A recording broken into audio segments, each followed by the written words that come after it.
En 2009, l'Europe voit le prix de l'achat du lait aux producteurs baisser, conséquence d'une surproduction européenne. S'ensuit une dérégulation des prix. Les producteurs de lait indépendants se mobilisent en masse et entament une grève au niveau européen avec l'European Milk Board. Ils investissent le centre de Bruxelles, Strasbourg et son Parlement, dans l'intention de se faire voir et entendre des politiques, mais aussi des consommateurs. Des centaines de grévistes à travers l'Europe se mobilisent.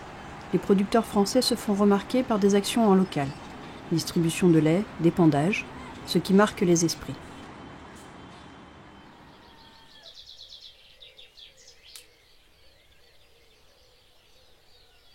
Il faut garder la main sur l'outil et pas le laisser aux plus corruptibles, quoi. Suite à la grève du lait, on voyait que ça allait être compliqué d'arriver à nos fins, quoi. L'Europe, c'est lent, c'est un monstre. Et on voyait qu'en France, le ministre aussi nous préparait la loi de modernisation agricole et qu'elle allait être bien compliquée pour les paysans après. C'était pas pour nous aider, hein.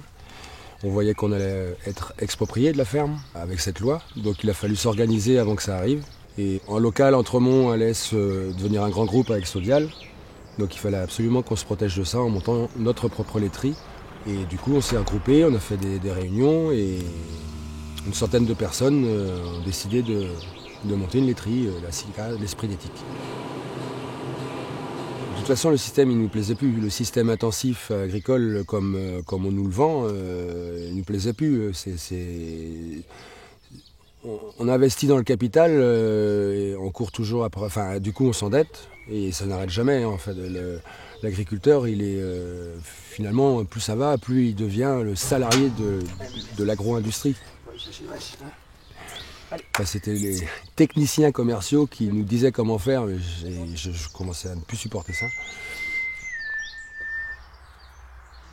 Le projet Sodial Entremont, c'était un projet pour fournir de la poudre de lait aux Chinois.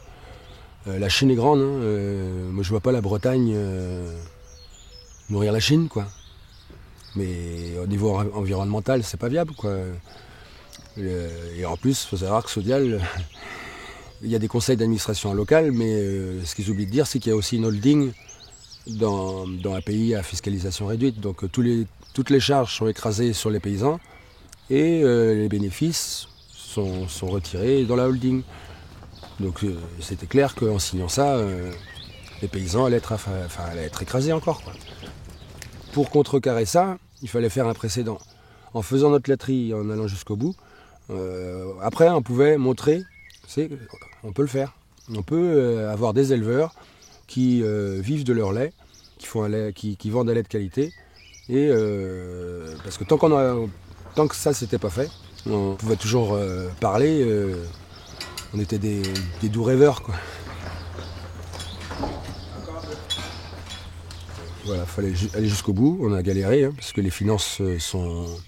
Enfin, on a pratiquement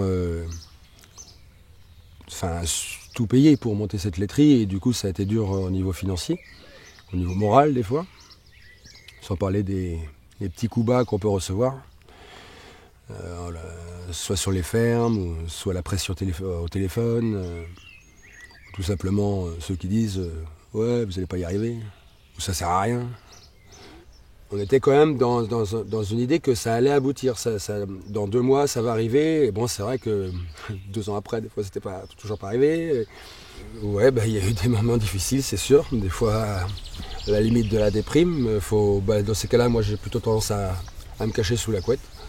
Enfin, à rester chez moi, pas aller transmettre ma peur aux autres, puisqu'on est on est 54 dans la laiterie. Donc, en même temps, quand on se réunissait à la laiterie, justement, ça permettait de rire, parce que les anecdotes qu'on a rencontrées sur le chemin, c'est incroyable, quoi. Essayer de mettre des banques ensemble à table, essayer de mettre des centrales d'achat ensemble à table.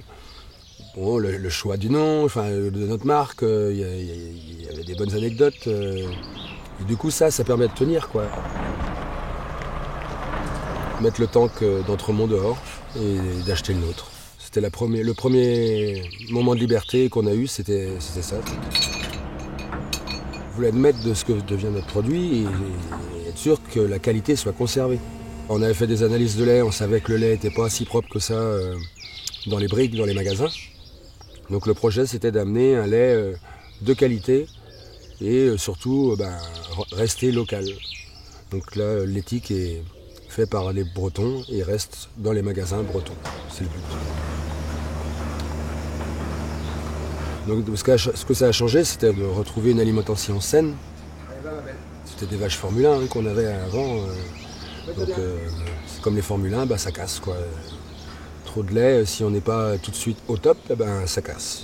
Donc les produits vétérinaires, toujours plus de maïs, les vaches qui sont enfermées dans le bâtiment, une deuxième ferme au Brésil pour faire du soja.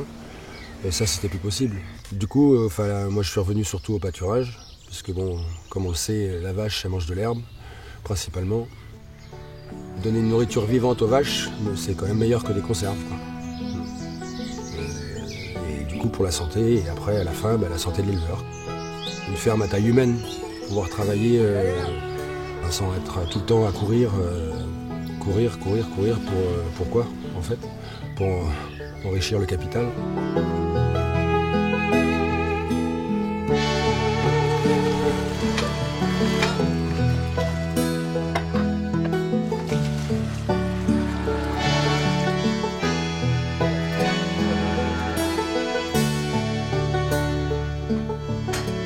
Comme je pressentais que les gens ne vont pas arrêter d'aller dans les supermarchés tout de suite, il fallait offrir quelque chose de qualité dans les supermarchés. Donc après, je livre un peu comme ça permet de ressortir de la ferme aussi, d'avoir un contact avec les gens. Bonjour, ça va bien? Ça va et toi? Oui, c'est l'éthique. C'est l'éthique qui arrive. Ah mais tu sors et tu rentres toi, tu fais la manœuvre. Bah oui, il faut bien livrer. Oui, ça pourrait être pas mal. Je t'emmène ça là-bas? Ouais, s'il te plaît. On doit aussi prendre un peu de temps pour aller présenter notre lait direct dans le magasin, pour pouvoir parler avec les consommateurs. Le contact avec les gens est super. Depuis quelques temps, oui, je prends quelques palettes et puis je vais faire la promo de mon lait dans les crêperies, dans les restaurants autour. Et là encore, un accueil fabuleux. Quand il voit notre lait, il dit « mais c'est du lait entier votre truc ». Parce que dans la vapeur, il fait tout de suite de la mousse pour le cappuccino. Ça, ils n'étaient plus habitués à voir ça. Ils étaient obligés de mettre de la crème dedans. C'est plus sain, quoi. C'est plus sain. Il y a toute la nature, les oiseaux. Il y a tout un équilibre qui se remet en place, quoi.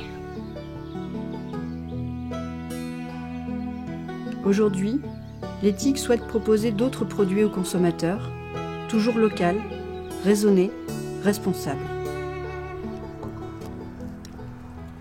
On va chercher les vaches. Donc t'as pas de regret alors? Non. Aucun regret. Non, au contraire.